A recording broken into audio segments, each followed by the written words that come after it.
তুই কোথায় আছিস সেটা বল। এই তো শোন, আমি আমাদের পুরনো বাড়িতেই আছি। ওখানে কি করছিস? ওখানটা ওখানটা তো অনেক নির্জন।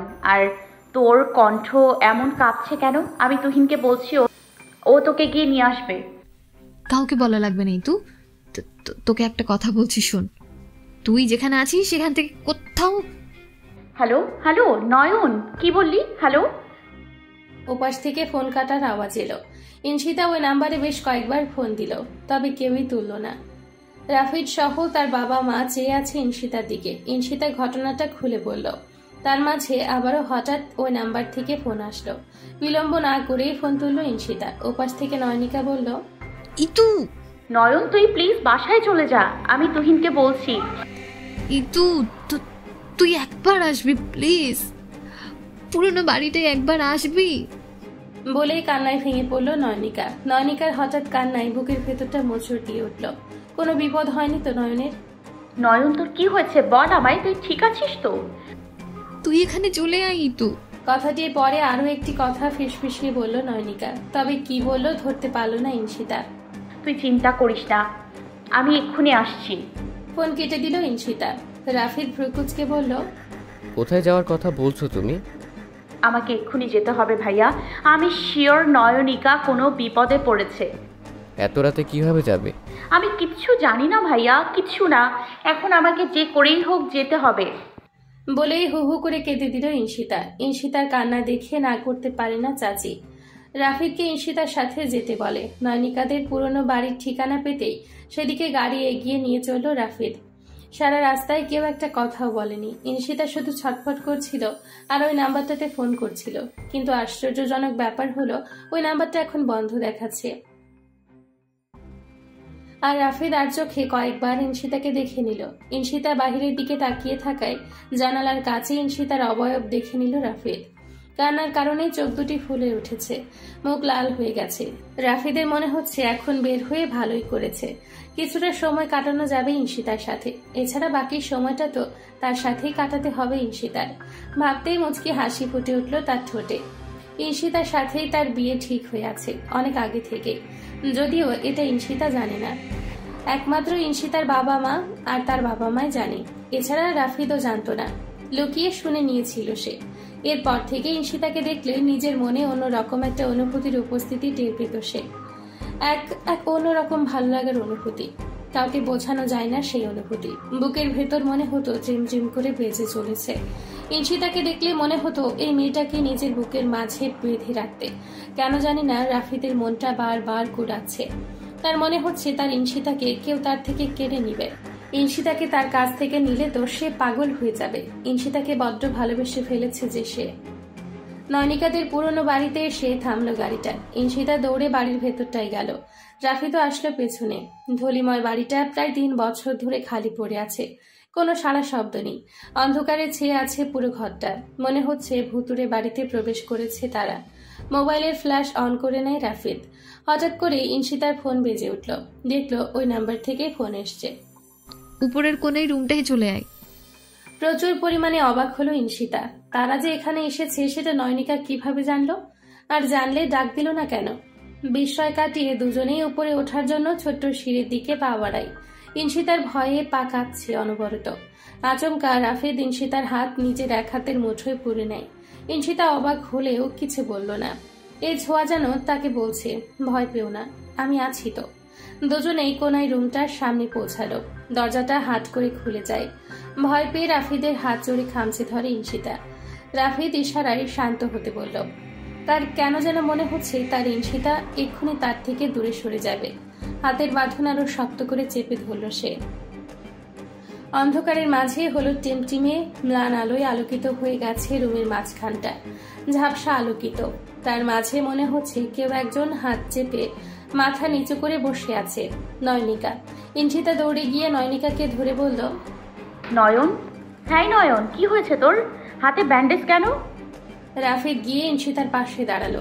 নয়নিকা হাত ধরে কাঁদছে, কেঁপে উঠছে তার শরীর। ম্লান আলোর মাঝে আরেকজন মেয়ের অবয়ব দেখতে পেল তারা। হাতে কিছু একটা বক্স হাতে দাঁড়িয়ে আছে। এটা তো জেবা। মুখটা কেমন পাংশু হয়ে আছে, দেখে মনে হচ্ছে কোনো অশুভ কিছু ঘটবে। সে আশঙ্কায় ভয় পেয়ে আছে। তুই এখানে? কি হয়েছে এখানে?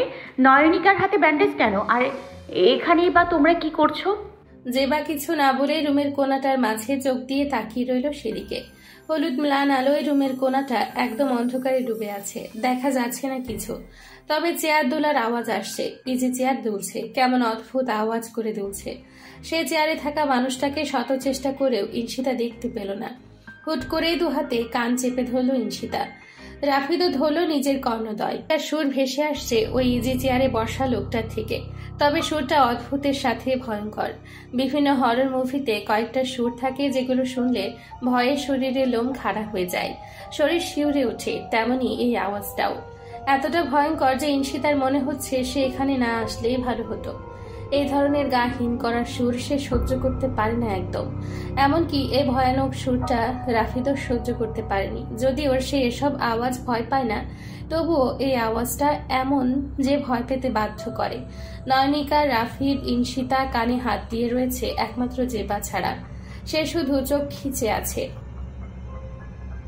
প্রায় বেশ খানিকটা সময় পর সুরটা থামলো। ইনশিতার শরীর কাঁপছে।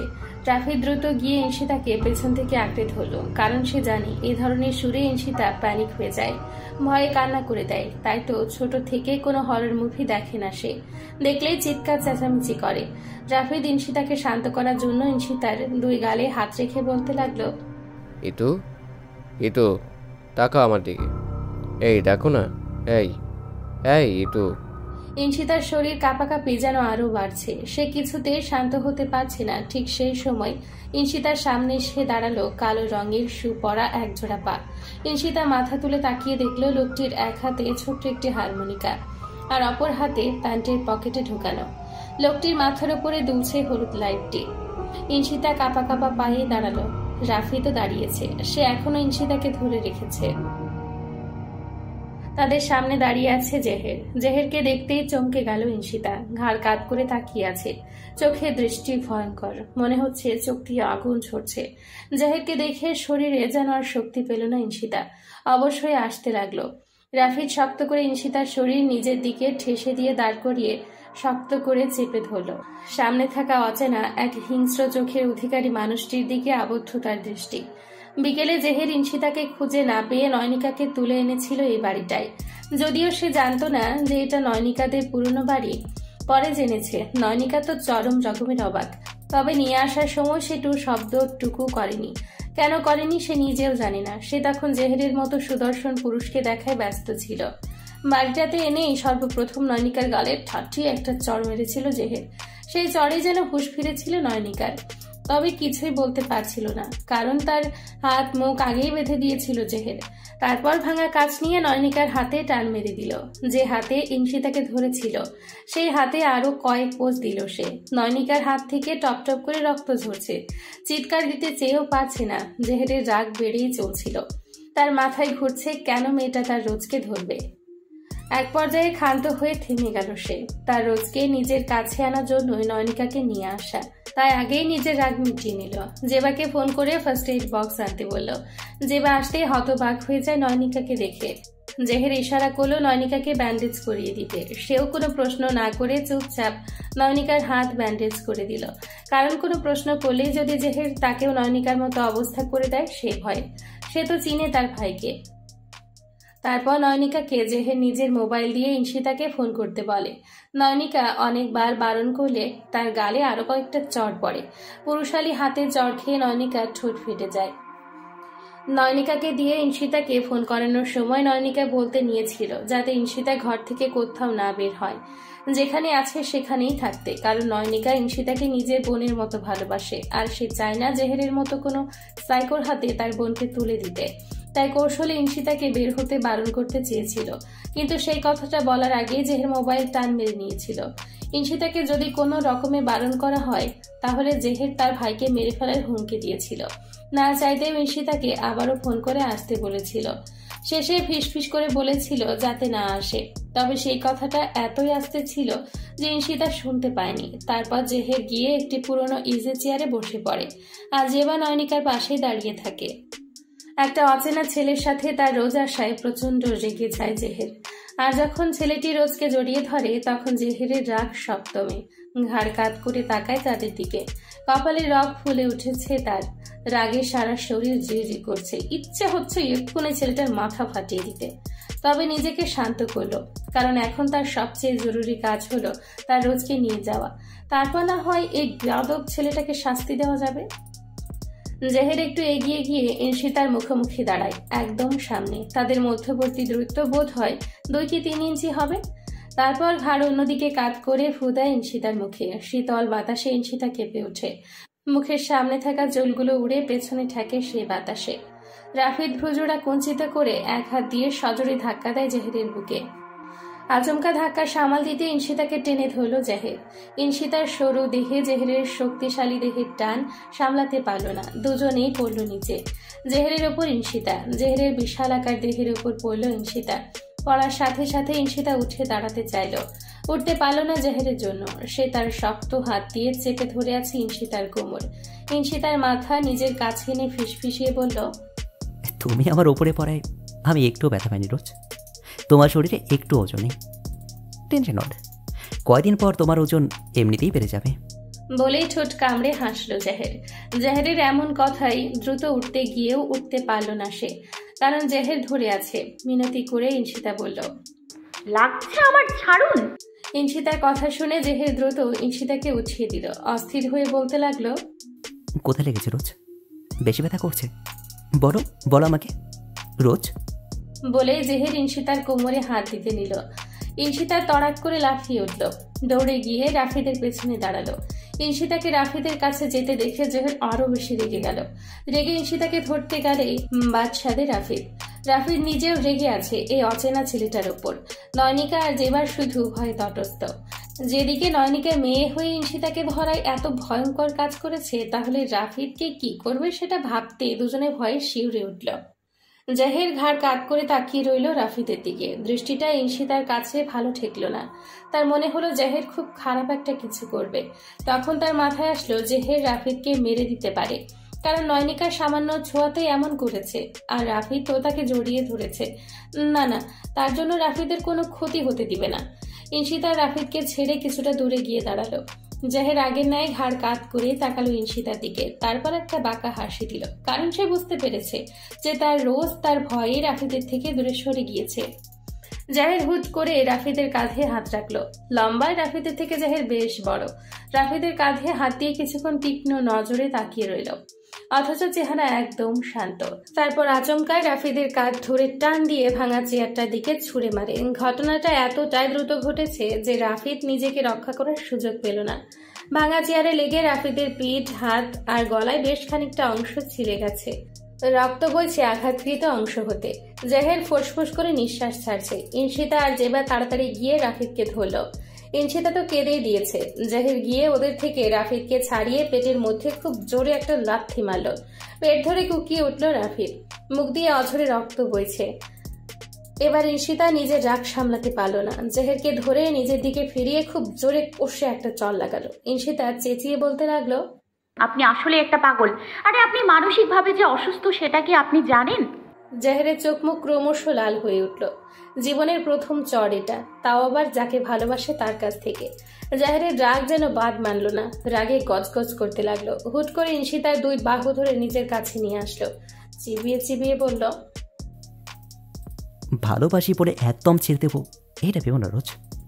আমার দিকে কেউ কোনোদিন আঙুল তোলা সাহস পায়নি, সেখানে তুমি আমাকে চড় মেরেছ, এর শাস্তি তোমাকে পেতেই হবে। বলে বৃদ্ধাঙ্গুল আর তর্জনী দিয়ে চেপে ধরল ইনশিতার গাল। এত জোরে চেপে ধরেছে যে ইনশিতার মনে হচ্ছে জেহেরের আঙ্গুল তার গালে ঢুকে গেছে।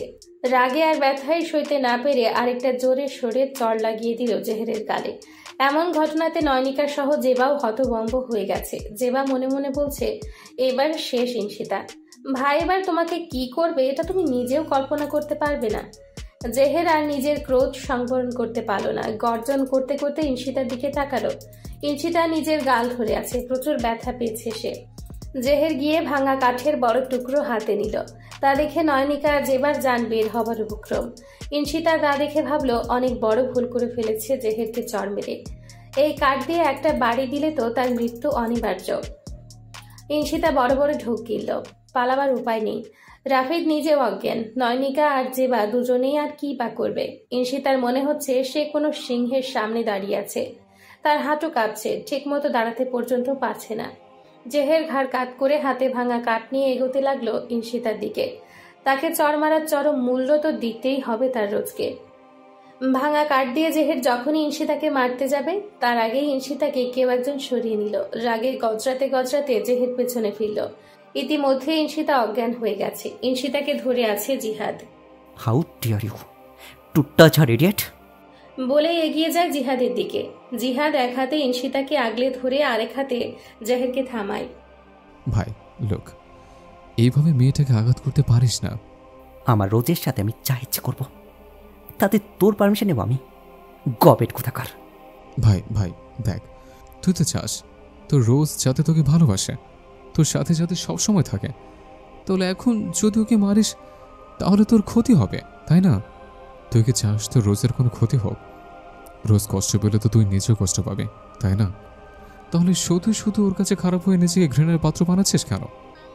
এভাবে তো ওর কাছে থাকতে চাইবে না, উল্টো ওকে ভালোবেসে বোঝা।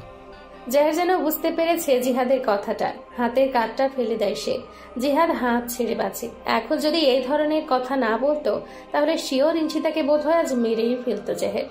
সঠিক সময়ে জেবা তাকে মেসেজ করেছে বলেই সে পৌঁছাতে পেরেছে। জেহের মনে মনে ভাবছে আসলেই তো সে তার রোজের কোনো ক্ষতি করতে চায় না। রোজকে জিহাদের কাছে দেখে ইনশিতাকে জোর করে ছাড়িয়ে নেয় সে। তারপর ইনশিতার গাল ধরে আদুরে কণ্ঠে বলে, আই এম সরি রোজ, আমি তোমাকে কোনোদিনও কষ্ট দেব না রোজ, কোনোদিন না। অচেতন ইনশিতাকে কোলে করে নিয়ে চলে যায় জেহের। নয়নিকা বাধা দিতে চাইলে জিহাদ আটকায়। এখন জেহেরকে বাধা দেওয়া মানে সিংহের সাথে হাডুডু খেলতে যাওয়া। নিজের ওপর কোনো ভারী কিছুর অস্তিত্ব অনুভব করতে নড়ে চড়ে ওঠার চেষ্টা করলো ইনশিতা, কিন্তু পারল না। নিঃশ্বাস প্রায় বন্ধ হবার জোগাড়। চোখ খুলে নিজেকে শো অবস্থায় আবিষ্কার করলো সে। রুমটাও অচেনা। সে কোথায়? তাকে কেউ জড়িয়ে ধরে শুয়ে আছে। বাপরে, এত ভারী! হঠাৎ করে আগের ঘটনাগুলো মনে পড়লো ইনশিতার। লোকটাকে খুব জোরে ধাক্কা দিল সে। জেহের, এটা তো জেহেরের রুম। ধাক্কা খেয়ে জেহেরের ঘুম ভেঙে গেল। ঘুম থেকে উঠে চেঁচাতে লাগলো, রোজ রোজ রোজ! ইনশিতা কানে হাত দিয়ে রইল। ইনশিতাকে দেখে জেহের খুব শক্ত করে জড়িয়ে ধরল। মনে হচ্ছে তার প্রাণ ফিরে পেয়েছে।